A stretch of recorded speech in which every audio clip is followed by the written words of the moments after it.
G. I'm going to show you guys how to take apart my XDS Springfield Armory 45.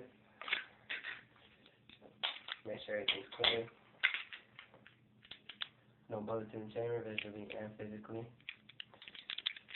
Get a little pressure.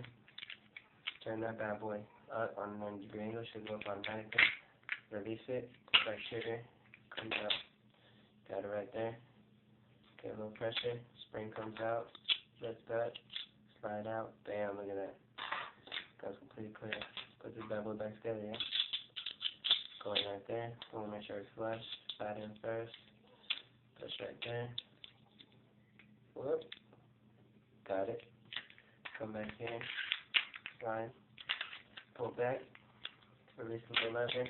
Boom. And in a minute, I just showed you guys how to do it all. Host stuff. Follow your boy, G.